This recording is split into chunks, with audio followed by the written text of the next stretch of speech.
दुर्गा माता की जय। पांचवा दिन स्कंद माता की जय। सिंहसनगतः नित्यप्रद मत्स्यतः करहत्रह्यतः शुभः तदास्तु सदा देवी स्कंद माता यस्य वाणी।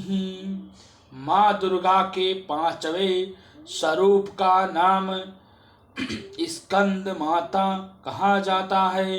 ये भगवान स्कंद कुमार कार्तिकेय के नाम से भी जाने जाते हैं। इन्हीं भगवान स्कंद माता अर्थात कार्तिकेय जी की माता होने के कारण माँ दुर्गा के इस पांचवें स्वरूप को स्कंद माता के नाम से जाना जाता है। इनकी उपासना नवरात्रि पूजा में के पांचवें दिन की जाती है। इस दिन साधक मन विशुद्ध चक्र में स्थिर रहता है। इनका वर्ण शुभ है।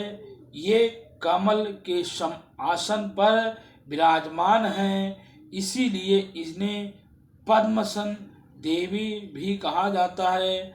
इनका वाहन सिंह है। नवरात्रि पूजा के पांचवें दिन का शास्त्रों में पुष्प का महत्व बताया गया है। इस चक्र में अवस्थित रहने वाले साधक को समस्त ब्रह्म किए गए हैं एवं चिंत विचिंत का लोक हो जाता है। सातवां अध्याय चंडमुंड का वध। ओम ऋषि बोले, दैत्यराज शुंभ की आज्ञा पा करके चंडमुंड तुरंगित सेना को साथ ले करके देवी दुर्गा से युद्ध करने के तथा उसे बंदी बनाने के लिए चला। हिमालय पर्वत पर पहुंचकर उन्होंने देवी को अपने वाहन सिंह पर बैठे हुए देख के वह सब धनुष उठा करके और हाथों में तलवार उठा करके देवी के समीप पहुंच गए। देवी ने जब चंडमुंड और असुर सेना को देखा तो क्रोध से उनका मुख काला हो गया, उनकी भौंटिक चढ़ गई और उनके ललाट से भयंकर विस्तर मुख वाली लाल आंखों वाली काली देवी प्रकट हुई। वह अपने हाथों में तलवार और फरसा लिए हुए थी। वह विचित्र खड्ग धारण किए चीते के लिए चर्म की साड़ी तथा नरमुंड की माला सर धारण किए हुए थी। उनका भयानक शुद्ध शरीर केवल हड्डियों का ढांचा था, जिससे वह अत्यंत भयंकर जान पड़ रही थी।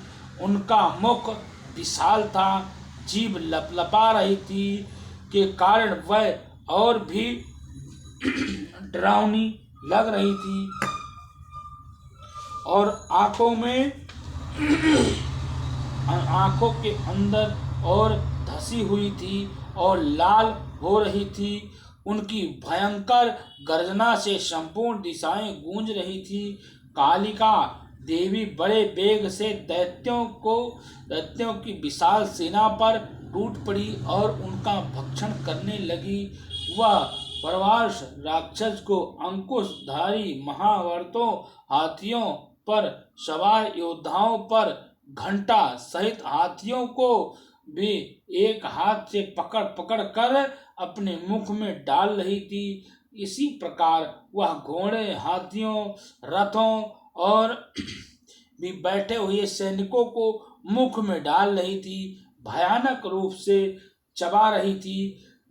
किसी के केस किसी के पकड़ करके, किसी की गर्दन पकड़ करके, किसी के पैरों को से दबा करके और किसी के छाती से मसल करके वह मार रही थी। दैत्यों के द्वारा फेंके हुए बड़े बड़े अस्त्र शस्त्र मुंह में पकड़कर उसे दांतों से चबा रही थी।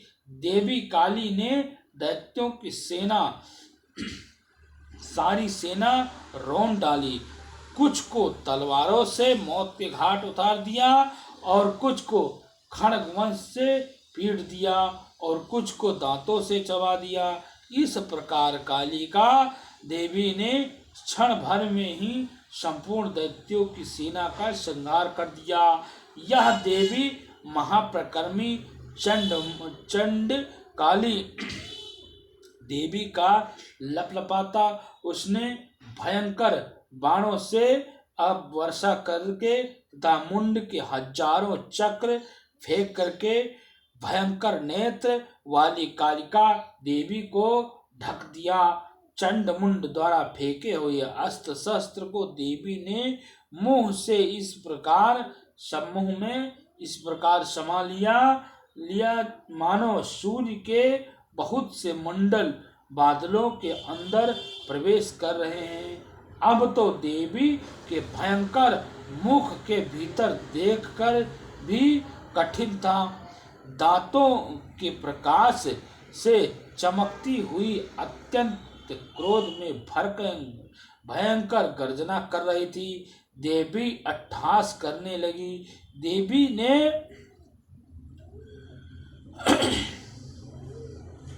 ने बहुत बड़े बड़े तलवार लेकर के हाँ उच्चार करके चंड पर धावा किया और उसके केस पकड़ करके उसकी उसी तलवार से उसका मस्तक काट दिया। चंड को मरा हुआ देखकर मुंड असुर भी देवी की तलवार की तरफ दौड़ा तो क्रोध के मारे देवी ने उसे भी तलवार से मौत के घाट उतार दिया। चंड मुंड के मारे जाने पर शेष असुर सेना भय से व्याकुल होकर के युद्ध क्षेत्र से पलायन कर गई। इसके बाद वह कालिका देवी ने चंड मुंड के सिर हाथ में लेकर के अट्टहास करती हुई देवी चंडिका के पास पहुंची। बोली, ये लो चंड मुंड के सिर। मैंने महापशु दैत्य चंडमुंड को मार दिया है। अब तुम इसे युद्ध में शुंभ निशुंभ को मौत के घाट उतार देना। मेघा ऋषि बोले, चंडमुंड के सिरों का कालिका देवी के हाथों में दे करके देवी चंडिका बोली, हे देवी, तुम आज से इस संसार में चंडमुंड देवी के नाम से विख्यात हो जाओगी। और 8वां अध्याय रक्त बीज का वध। हे मेघा ऋषि बोले, चंडमुंड के मारे जाने पर तथा बहुत सी सेना के मारे जाने पर शुंभ क्रोध में भर करके असुर सेना को तैयार होने को आदेश दिया। उसने कहा, आज उदयायुध नाम के 84 दैत्य सेनापति अपने सेनाओं के साथ युद्ध के लिए प्रस्थान करेंगे। कंबू नाम के दैत्यों के 84,000 सेना नायक अपनी वाहिनी सेना घिरी हुई प्रस्थान करेंगे और कोई कोटवीर नामक 50 सेनापति और धूम्रकुल नाम से 100 सेनापति भी युद्ध के लिए प्रस्थान करेंगे। कालका, दौर्या, मयूर वंशी, काला वंशी असुर युद्ध के मैदान में पहुंचे। यह मेरी आज्ञा से इस प्रकार राजा शुंभ भी स्वयं पहुंचा और बड़ी सेना को लेकर के युद्ध के लिए आगे चला।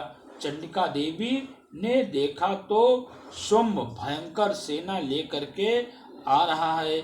उन्होंने अपने धनुष के टंकार से पृथ्वी पर आकाश के मध्य भाग को गुंजा दिया। इससे सिंह के भी महान गर्जना की। चंडिका देवी ने अपना घंटा बजाया और नंद धुआं और वह दिया, जिससे कालिका का मुख और बड़ा हो गया। धनुष के टंकार, सिंह की गर्जना और घंटे की आवाज से इतना शोर गूंज गया कि चारों दिशाओं परिपूर्ण हो गया। इस तुल तुमुल्य नाद को सुनकर के दैत्यों की सेना ने चंडिका देवी वाहन शेर और कालिका देवी को चारों ओर से घेर लिया।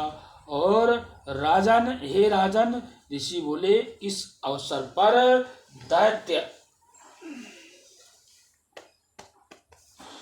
दैत्य के विनाश के लिए ब्रह्म, विष्णु, शिव, कार्तिकेय, इंद्र आदि महेश्वर और सभी शक्तियों अपने अपने शरीर से निकाल करके उनके स्वरूप में चंडी देवी के पास आ गई। सबसे पहले हंस युक्त विमान पर सवार कमंडल से सुशोभित ब्रह्मा जी की शक्ति उपस्थित हुई, जिसे ब्रह्माणी कहते हैं। महेश्वरी की परमेश्वरी शक्ति वृषभ पर सवार होकर के त्रिशूल धारण किए हुए हैं। मोर पर और अरुण देखकर हाथ में शक्ति के लिए कार्तिकेय जी की शक्ति ली हुई उन्हीं के रूप में धारण करके आई हैं। भगवान विष्णु की शक्ति गरुड़ पर सवार होकर के शंख चक्र गदा संग धनुष तथा हाथ में खड्ग लिए हुए आई हुई माता शक्ति की शक्ति गरुड़ पर सवार होकर के आई है। इस तरह श्री हरि की शक्ति वाहन बाहर शक्ति धारण किए हुए हैं। आई सिंह नरसिंह जी की शक्ति निसिंह नरसिंह जी की समान धारण किए हुए वहां पहुंच गई है।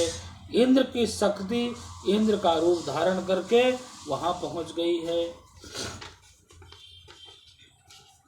वज्र हाथ में लेकर के ऐरावत हाथी पर बैठ करके युद्ध में आ गई है तथा देवी शक्तियों सहित चंडिका देवी से महादेव ने कहा, हे मेरी प्रसन्नता के लिए इन असुरों का संहार करो। इतना कहते ही देवी के शरीर से भयंकर रूप धारण किए हुए चंडिका की शक्ति प्रकट हुई, जिसकी चिक्कार सैकड़ों चिक्कारों के समान थी।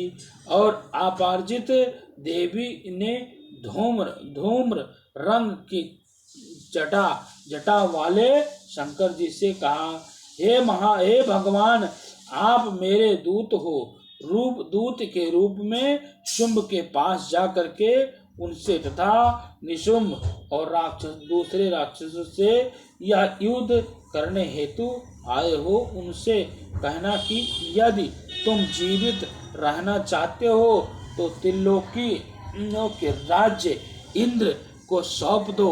देवताओं को उनका यज्ञ भाग मिलना चाहिए और तुम पाताल लोक चले जाओ। यदि वो बल के घमंड में तुम्हें लड़ने के लिए इच्छा हो तो फिर तुम्हारे मांस से मेरी योगनियों तृप्त होगी। भयंकर भगवान शिव को देवी ने दूत के रूप में भेजा था, इसीलिए वह संसार में शिवदूती के नाम से प्रसिद्ध हुई है। भगवान शिव ने देवी के दूत के रूप में जब वहां असुरों के पास जाकर के देवी के वचन सुनाए तो वह सब क्रोध से भर करके कल्याणी कात्यायनी देवी से युद्ध करने के लिए आगे बढ़ी। राक्षसों ने बड़ा शक्ति सिंधु आदि अयोध्याओं से देवी पर आक्रमण कर दिया। इस पर देवी ने अपने धनुष के पहने बाणों छोड़ करके राक्षसों द्वारा छोड़ी हुई शास्त्रों को बच्चों के खिलौने के समान काट डाले। इसके बाद कालिका देवी ने उनके सम्मुख होकर के शत्रुओं के शूल के प्रहारों को चिरती फाड़ती खड्ग वंश से कुचलती हुई विचरने लगी। ब्राह्मणी देवी के चिंगार निकाल जाते हैं। वहां अपने कमंडल से राक्षसों पर जल छिड़क करके उनके बल पराक्रम को नष्ट कर रही थी। इस प्रकार महेश्वरी भी अत्यंत क्रोध में भर करके त्रिशूल से तथा वैष्णो देवी अपने चक्र से और कौमारी देवी अपने शक्ति से राक्षसों का विनाश कर रही थी। इंद्रादी देवी ने अपने वज्र द्वारा सैकड़ों असुरों को काट दिया और जिससे वह पृथ्वी पर गिर पड़े और शरीर के रक्त की धारा बहने लगी। वही देवी अपने तुंड के प्रहार से असुरों सेना का विनाश करने लगी। बड़े बड़े राक्षसों के सिर उनके चक्र से काट दिए और पृथ्वी पर गिरने लगे। नरसिंह भी अपने नाखूनों से राक्षसों की विदंड करके उनका भक्षण करने लगी और सिंह नाद के चारों दिशाओं को गूंज रही थी हुई रणभूमि में विचरण करने लगी। शिवदूती के प्रचंड अट्टहास से कितने ही दैत्य भयभीत होकर के पृथ्वी पर गिर पड़े। उनके गिरते ही वह उनका भक्षण करती रही और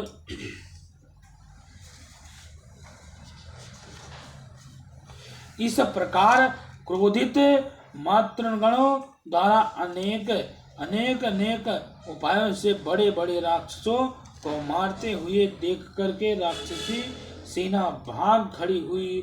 सेना को भागते हुए रक्त बीज नामक महापराक्रमी असुर क्रोध में भर करके युद्ध के लिए आगे बढ़ा। रक्त बीज की विशेषता थी कि उसके शरीर से रक्त की बूंद जैसे ही पृथ्वी पर गिरती थी तुरंत ही वैसे ही शरीर वाला दैत्य पृथ्वी से उत्पन्न हो जाता था। रक्त बीज हाथ में गदा लेकर के इंद्रादि के साथ युद्ध करने लगा। जब इंद्रादि ने उसे वज्र से रक्त बीज को मार दिया तो वह रक्त बीज के शरीर से बहता हुआ रक्त निकल करके पृथ्वी पर गिरने लगा। वह उसके शरीर के समान रूप वाला तथा महापराक्रमी योद्धा उत्पन्न हो गया। इस प्रकार रक्त बीज के रक्त से उत्पन्न दैत्य मातृगणों के साथ घोर युद्ध करने लगे। इसी प्रकार देवी के वज्र प्रहार से रक्त बीज का सिर काट दिया तो उसके शरीर से जो रक्त बाहर आए उससे हजारों राक्षस पैदा हो गए। वैष्णवी शक्ति ने चक्र सहित रक्त बीज को मार दिया तो उसके शरीर से जो ही रक्त बाहर आए उससे हजारों राक्षस उत्पन्न हो जाए। महाअसुर पैदा हो गया और जिससे सारा संसार भय से हो गया, भयभीत होने लगा। इससे देवता भयभीत हो गए। देवताओं को डरा हुआ देख करके उदास देख करके चंडिका देवी ने काली देवी से कहा, हे चामुंडे तुम अपना मुख विस्तार से फैला लो, मेरे शस्त्र प्रहार से गिरते हुए रक्त को अपने मुख में पी जाओ।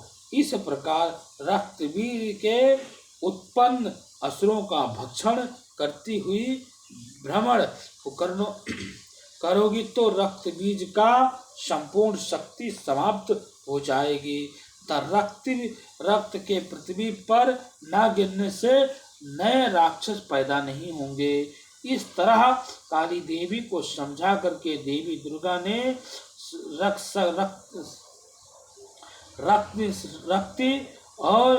रक्त बीज पर त्रिशूल से प्रहार किया। तत्काल ही देवी काली ने रक्त बीज के रक्त को अपने मुख से पी लिया।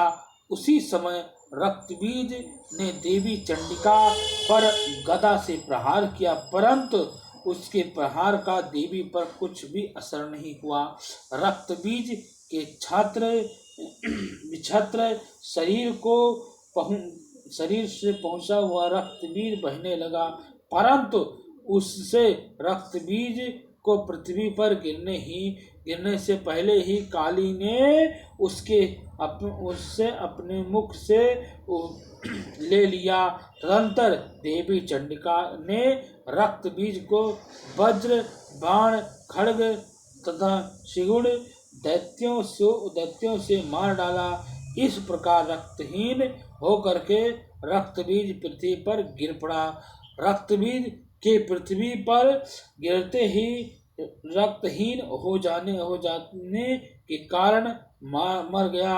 रक्त बीज के मरते ही देवता अत्यंत प्रसन्न हुए और मात शक्ति और उन महाअसुरों का रक्त पी करके मंदोत्मा हो करके नाचने लगी। बोलो दुर्गा माता की जय। सर्वमंगल्य मंगल्ये शिवे सर्वार्थ साधिके शरण्ये त्र्यंबके गौरी नारायणी नमोस्तुते। बोलो दुर्गा माता की जय।